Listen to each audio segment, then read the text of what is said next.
So the other day I got a random follow on Instagram. I'd encourage you to follow me. Dano Trigger, I believe is my name on there. Durst the worst, you probably just search me up. But I got a follow from these mofos on here. I'm like, well, why the hell would these people... They can't use my sexuality as a weapon anymore. Enough. This, like, Me Too grifter podcast followed me. Probably explains a lot of the reports and takedowns that I've gotten of a handful of my posts lately. So, I don't know, I just figured I'd check this one out, because I'm sure that there's a lot of cringe to be had. So, let's check out this podcast. Content warning. This podcast may contain frank and graphic descriptions of sexual abuse and assault, including instances of rape. These accounts can be triggering, specifically for those who have also experienced trauma, especially of a sexual nature.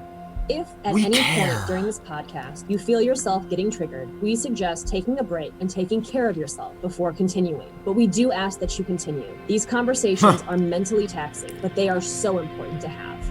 These conversations are so important in these spaces. We do ask you to continue. We'll see if this is an actual conversation. As you know, it'll probably be more of a monologue in that you have one thing to believe in, and that won't be the truth. It'll be some distortion of the truth. Welcome to another episode of the Enough Podcast. My name is Kendra Sheets. I am Rich Gill. And today our guest is Jordan Max.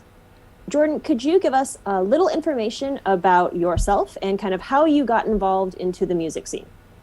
So yeah, just a background. I think they have a porn star on here they're going to interview about how patriarchal the music scene is. So as you can see, adult film actress Jordan Max shares what it was like to book shows and tour with bands as a woman in a patriarchal scene. The dudes in this kind of scene, in temperament and attitude, they range from like IDGAF kind of guys standing there with like a PBR in their hand, and like really overcompensating dudes who really, really, really want you to know that they oppose sexism and racism and istophobia and phobistia and whatever the fuck systemic systems of institutional structural isms. So, I mean, this would be a major step up if this were actually true, but it's not. How becoming a sex worker helped her reclaim her sexuality. No, bitch, they've taken that from you. They've taken that from you and splayed it all across the internet. Reclaim her sexuality and body, and why sex workers favor decriminalization over legalization. Dude, they're traumatized, man. We'll get into that, though. Hey, I'm Jordan. First of all, thanks so much for having me on here today. Really appreciate it. I got started in the scene pretty early. I want to say I was like a sophomore in high school. Oh, geez. Too young. I started going to little pop punk shows at this venue in Minneapolis called The Quest. And from there, I just met local musicians. They'd hand out their flyers after the shows or during the shows and, you know, talk to the girls and try to get them to come to the shows.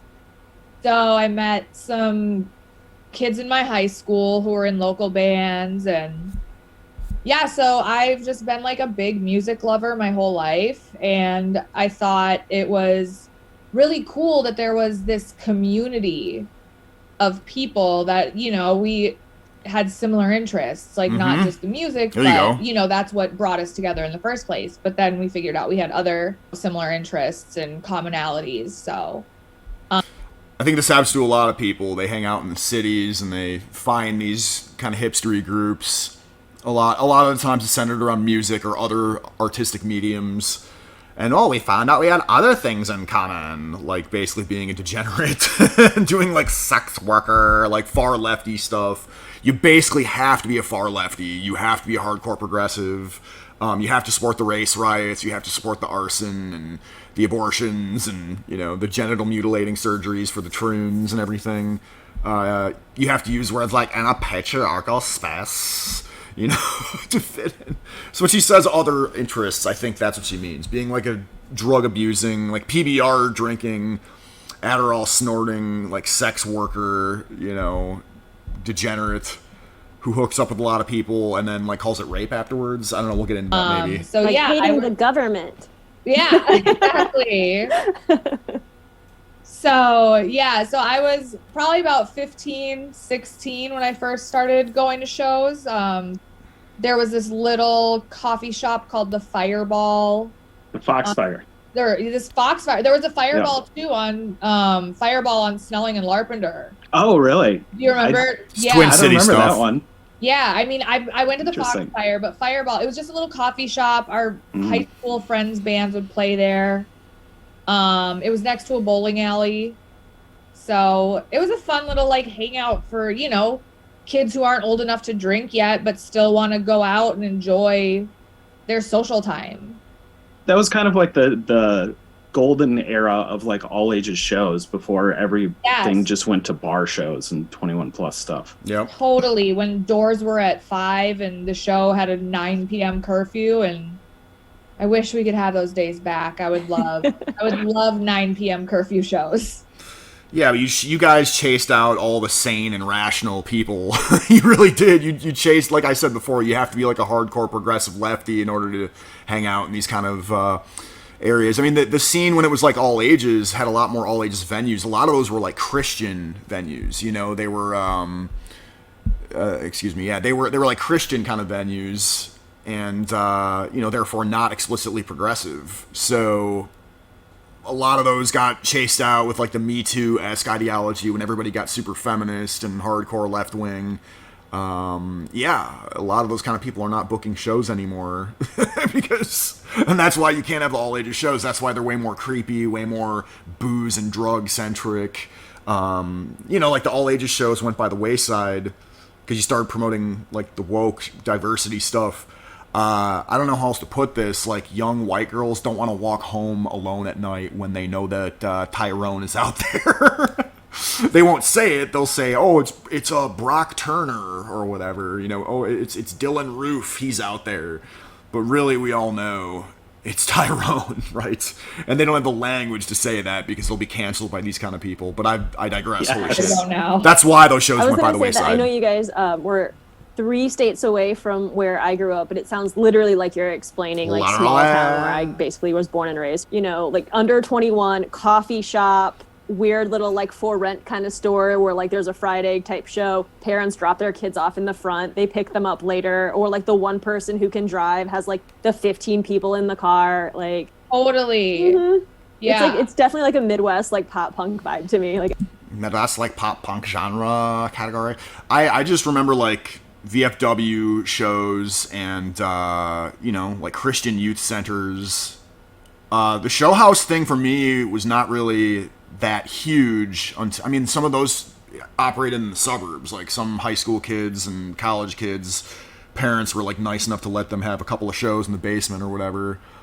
But yeah, it was like mostly Legion Hall shows and, you know, like VFW Hall shows and like Christian youth center shows. But like I said, these kind of people can't really book there because they're sleaze bucket sex workers. I mean, what are we gonna have, like a sex worker table at the church show? I mean, I guess that could potentially happen, but I mean, both parties probably aren't gonna like it. So everything is the same as like how I grew up too. Absolutely. So through this, you know, you said you had met like people in your high school who were in bands and stuff. And then did you also befriend like the touring bands coming through? Because no one was really huge in that scene yet. they're so popular. So Oh my god! later in high school, I want to say my senior year, and maybe the year after that, there was a little Mexican restaurant in Inver Grove Heights called Taco Toro. That's racist. And they Colonizer. had a basement that they would rent out for like salsa dancing lessons or quinceañeras and stuff. But my friends Ryan Tracer, who was in a band called Small Towns Burn a Little Slower, and East Side Heroes, and then Small towns burn a little slower. She thinks she's got to get into the intersection of the colonization of like white people using a Mexican restaurant to have their shitty emo and pop punk shows, which reinforces a patriarchal scene. our friend Tony Hogue, Stupid. who I believe runs a comic book shop now. I haven't talked to him in years, but that's where he was last time I checked. we kind of got together and spoke to the owner of this Mexican restaurant. We were like, hey, can we use your basement as a venue? Because this was after the Fireball closed and our friends didn't really know where to go. The owner, the manager of the you could have gone to church, maybe. I don't know. Spot was like, yeah, totally. So we would do shows down in the basement, and we would bring in some touring bands. We had this band called The Matches who were signed to Epitaph for a minute. They played a couple times there. I remember them. They suck, but I remember them. Local bands. We had a few more touring bands, especially like East Coast bands would come through.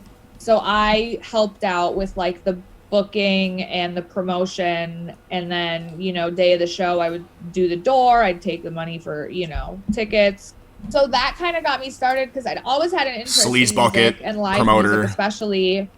It's super fun. You see people and just letting loose and having a good time and relating to the music. And, I wanted to be part of that. And like this was before social media, even when bands had their own message boards. MySpace era, dude. Remember?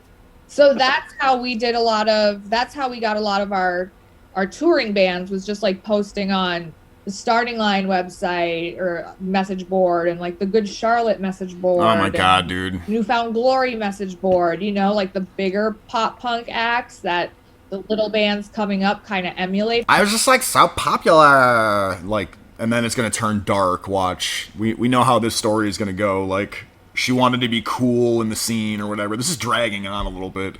Right, let me predict how it's going to go. She wanted to be cool in the scene, and then, like, older dudes started coming around with, like, beer and pills and stuff or whatever, and some creepy shit like that, right? That'll be the story.